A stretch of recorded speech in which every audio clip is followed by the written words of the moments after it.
Olá pessoal, tudo bem com vocês? Eu já estou com a minha convidada especial no dia de hoje. Estou com a Luzia Longuin Caçavara Cordazzo.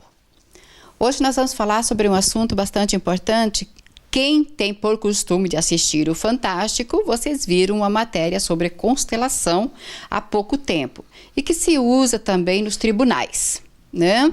E isso me chamou muito a atenção. E a Luzia é uma estudiosa do assunto e ela vai explicar um pouquinho para nós o que é constelação sistêmica familiar. Boa noite. Boa noite. Tudo bem? Bom?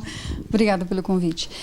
Então, a constelação sistêmica familiar, ela é uma ciência, né, que estuda as relações humanas. E ela é uma ciência hellingeriana, né, e que é baseada em 3 pilares, né. Ela foi criada por Bert Hellinger, o alemão, né, foi sistematizada, na verdade, né, e organizada por ele e levada para o mundo, né. O que são essas três ordens básicas, né, da constelação familiar? Que são bases dos relacionamentos humanos. É a lei do pertencimento, a da ordem e do equilíbrio entre o dar e o receber, né? O Rupert Sheldrake é um cientista inglês que descobriu que nós temos, né, aqui atrás, né, na cabeça, um campo chamado campo morfogenético, ou campo ciente, né, ou campo mórfico, onde está registrado tudo o que aconteceu conosco, desde a gestação, a nossa vida, né, normal. Começo da nossa existência. Desde o começo da nossa existência, né? E que também nesse campo ele traz todas as informações, todos os registros de tudo o que aconteceu com os nossos ancestrais até a 8ª geração. Ele comprovou isso, né? Então, nós não trazemos só o biotipo físico, DNA, RNA, né? Cor do cabelo, eu digo, né? Mas sim, tudo aquilo que aconteceu de triste e de alegre, né? Então, uma memória dessas, por exemplo, ou algumas delas, pode estar atuando na nossa vida hoje.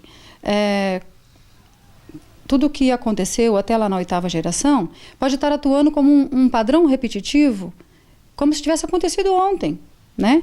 Então, de repente, a pessoa ela está com tranquilidade na vida e ela cai doente, por exemplo, né? Ou uma situação financeira que está bem e de repente desaba. A pessoa está bem e de repente ela tem depressão. Então ela pode estar se conectando com uma memória que está registrada nesse campo morfogenético, né? Então essas 3 leis básicas que o Bert descobriu que rege esse campo mórfico, que é o pertencimento, a ordem e o equilíbrio. Como é esta lei do pertencimento? Uma vez que nós nascemos nesse sistema familiar, nós pertencemos, né? Por nada nós perdemos esse pertencimento. Se por alguma razão alguém foi excluído desse sistema familiar, né? Porque fez algo diferente daquilo que era o padrão do sistema, né? De repente alguém se tornou um viciado, um alcoólatra, uma prostituta, um ladrão, vamos dizer assim, né? Seja o que for. Ele é excluído do sistema. E digamos assim que a nível de alma, daquilo que é mais intrínseco do ser humano, não é admissível que alguém fique fora do sistema, desse clã familiar. Então, por nada a gente despertence, vamos dizer assim, né? Nós pertencemos. Se alguém é excluído, isso vai se mostrar no sistema nas próximas gerações. Muitas vezes um aborto, né, também, que às vezes a mulher nem sabe que teve, ou um aborto espontâneo, ou um aborto provocado, que não cabe nas constelações julgamento, né? As constelações, elas trabalham vida e morte o tempo inteiro. Dependendo do conflito que você está conectado, o Bert chama isso de emaranhamentos familiares, né? Os conflitos. Então, essa lei do pertencimento, se tiver alguém excluído desse sistema, vai haver conflitos. Vai haver uma repetição da história, geralmente pula uma geração e na próxima isso acontece, né? Então, quer dizer, tem uma ligação, todas as gerações têm uma ligação. Tem uma ligação. Então, se tiver alguma exclusão, isso vai haver conflitos. Por exemplo, uma criança que ela é hiperativa, ela está mostrando que tem um excluído, né? Que tanto pode ser qualquer pessoa do sistema, pode ser que essa criança tenha sido gemelar e a mãe perdeu um e nem percebeu, pode ser um aborto que essa mãe teve e está excluído e ela nem sabe. Então há toda uma comunicação, vamos dizer assim, um pano de fundo sobre cada conflito, né? Então mais ou menos essa é a lei do pertencimento. A lei da ordem, né? A lei da ordem é que quem vem antes tem precedência, né? Então, na nossa família, os nossos pais veio antes. Tem precedência a nós, os nossos avós, os nossos tios e por aí vai. Apesar de ter alguns tios que nascem depois, né? Mas sempre quem veio antes tem essa precedência. A ordem nas famílias, geralmente, nem sempre é assim, mas primeiro vem o pai, depois a mãe, e depois o primeiro filho, segundo, terceiro, quarto, quinto, 16, 18, como era antigamente, né? Esses dias eu fiquei sabendo de um caso que é logo ali, né? Então, esta ordem, quando ela é infringida, quando, por exemplo, na ordem dos filhos, se teve um aborto e não se sabe, então esse filho que nasce, digamos assim, que o primeiro filho tenha sido um aborto, ou a mãe tenha percebido e não comenta, ou nem percebeu, aí nasce um filho. Aí esse filho que nasceu, se é só ele que é reconhecido como filho, pode haver problemas porque ele está no lugar daquele que nasceu primeiro. Então houve aí uma inversão de ordem. Então vai gerar conflitos, né? Uma inversão de ordem também pode ser assim, o pai morreu e aí o filho, ele ocupa esse lugar do pai, porque alguém chega e diz assim, agora você é o homenzinho da casa, você vai cuidar. Houve muito. Né? Se houve muito. E aí esse filho, ele se coloca assim nessa tarefa do pai para ajudar. De responsabilidade. De responsabilidade. Então é como que se inconscientemente ele vira companheiro da mãe, né? E isso pode gerar conflitos. Esse menino cresce, ele pode até se casar, mas ele pode sabotar o casamento de alguma forma para voltar, né? Cumprir aquele papel que foi empenhado para ele. Então isso também sai fora da ordem. Fora da ordem também os filhos que querem ensinar os pais, né? Então é como se eles se colocassem no lugar dos pais. Então eles se tornam, eles tentam ensinar ou dizer que agora ele sabe mais. De repente um filho que se formou, teve doutorado, e o pai é analfabeto, então agora ele acha que ele, né, sabe mais e por isso ele pode impor. Então o Bert Hellinger, ele diz assim, que se uma pessoa ela estiver fora da ordem, ela não concretiza as coisas na vida. Ela não tem plenitude, ela não tem saúde, ela não tem paz, ela não tem sucesso, ela não tem alegria, né? Então, essa questão da ordem é muito importante. A terceira lei é a lei do equilíbrio, né? Entre o dar e o receber. Há aí uma compensação, que já entra assim, se existe alguém que está excluído desse sistema familiar, alguém vai compensar, né? Então alguém lá atrás virou um assassino, vamos dizer assim. Alguém do sistema por amor, por lealdade, vai repetir uma história triste assim, né? Que quando a gente olha, a gente diz que é triste, mas é amor, é o amor cego. Então para cada... É o famoso amor cego que a gente fala? É o famoso amor cego. É o amor que não amor vê. É cego. O amor é cego. Não nesse contexto do amor é cego das paixões, mas é o amor da alma, né? Porque a nossa alma não admite alguém excluído, né? Então, e também não admite que a gente faça algo de prejudicial ao outro e nem que o outro faça com a gente. Então, sempre que isso acontece, vai haver uma compensação. Então, quando há uma situação assim, alguém vai compensar. É aquilo que às vezes nas religiões se chamam de expiação, né? Sim, sim. Só para que entenda um pouquinho.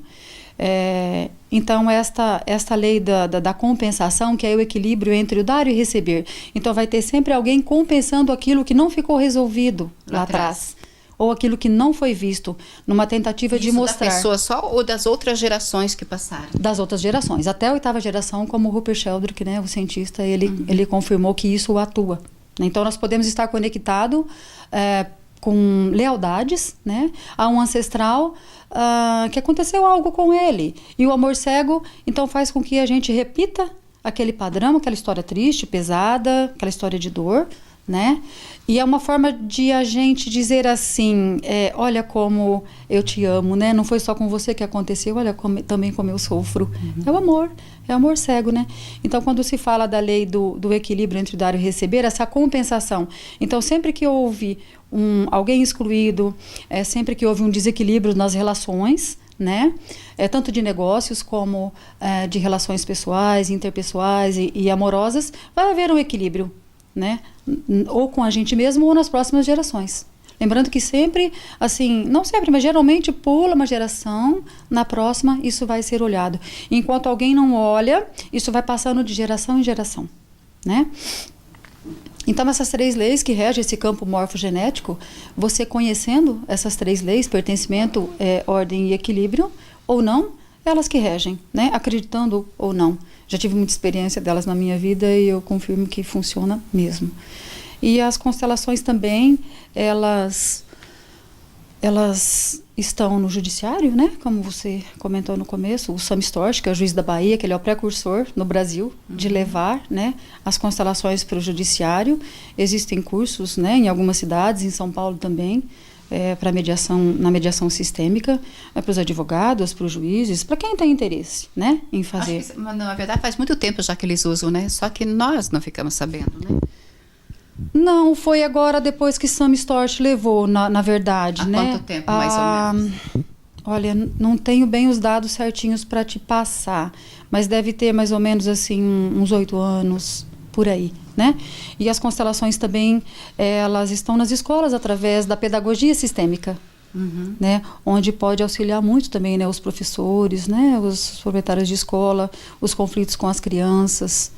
E no direito sistêmico, o Sam Storch, quando começou a aplicar, ele consegue um equilíbrio, uma conciliação de 100% nas questões do judiciário, né, na vara da família, criminal, e seja onde for aplicada. Então, ela é bastante usada. Agora, você, por exemplo, você tem um local onde as pessoas, por exemplo, vamos imaginar, eu quero fazer um trabalho com você, né?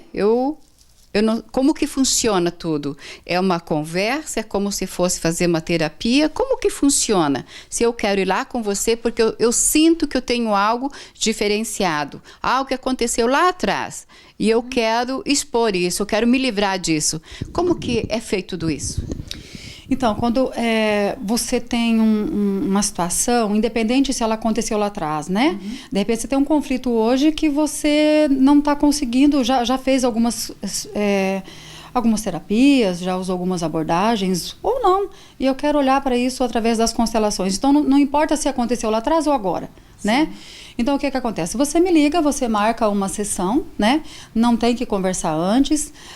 A constelação, ela é, assim, uma forma de ajuda, onde você não precisa fazer várias vezes, não é semanal. Então, para cada conflito, a gente coloca uma constelação. Então, você pode agendar, ela é feita em grupos, né? Onde este seu problema, este seu conflito, essa sua dor ou vício, seja o que for, né? É colocado em forma de representação, é feita em grupo, é colocado em forma de representação com pessoas. Que então alguém vai representar você neste campo, alguém vai representar o problema, né? Ou seja, o que for no contexto ali, o conflito. Então, a partir desta colocação, né?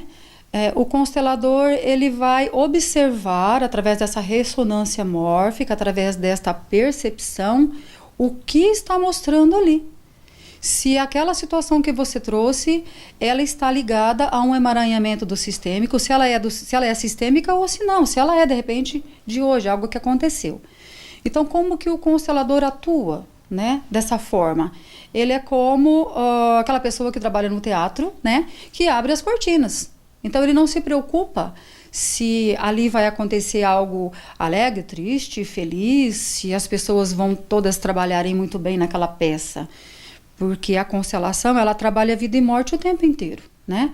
Então, de repente, vai aparecer ali algo de dor com que você ficou conectada.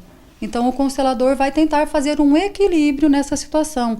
Se houve alguma coisa de dor, uma separação, se é aquilo que a gente chama de movimento interrompido, né, da criança com a mãe, se é uma identificação com um assassinato lá atrás no sistema, né, que é algo muito forte. Quando isto é colocado dessa forma, vem à tona o pano de fundo. Então a constelação, ela mostra além do aparente, né? E às vezes ela revela segredos do sistema, né, familiar, onde não foi contado, onde os nossos ancestrais não contou, até mesmo para resguardar os mais velhos, ou para não, achando que se contasse ia ser muito pesado, ia prejudicar os descendentes, mas de qualquer forma prejudica muito mais se não conta, né? Então a constelação, ela mostra tudo realmente que está por trás deste conflito e desta dor. E outra forma de se fazer também é individual, né? Que individual a gente atende, marca horário, faz individual, somente com bonecos, né, Playmobil, somente não, tem várias formas, né, somente com um terapeuta, né, eu tenho uma secretária também que está me ajudando nas individuais, a gente coloca, tem várias formas, né, de suporte para trabalhar, o resultado é o mesmo, né? O contexto que existir, ele vai aparecer. Então, tem gente que gosta de fazer em grupo, né? Porque vê o movimento das pessoas, e tem gente que prefere individual, né? Então, dessa forma, a gente consegue chegar no ponto-chave onde o cliente está emaranhado com aquele conflito. Se é o amor que adoece, se ele está emaranhado ali na lei, se ele está complicando a vida, né? Pela lei do pertencimento, se há uma falta de equilíbrio entre dar e receber, ou se ele está fora de ordem, né? Desta ordem que rege todo este campo mórfico, a gente consegue identificar. Agora, a partir do momento que é identificado, daí a pessoa só vai uma vez, ela vai duas, ela vai quanto tempo, e de que forma que ela vai se livrar desse problema? Na constelação, a gente coloca assim que a gente não se livra do problema. Né? Não é uma questão assim, não quero mais isso, corta isso, tira isso de mim. Às vezes os clientes chegam assim, não quero mais isso. E na verdade, quando você olha para a lei do pertencimento, tudo pertence. Constelação não se corta nada, não se joga nada fora. Constelação inclui tudo. Eu agradeço teu carinho, tua atenção de vir no programa Nossa Casa.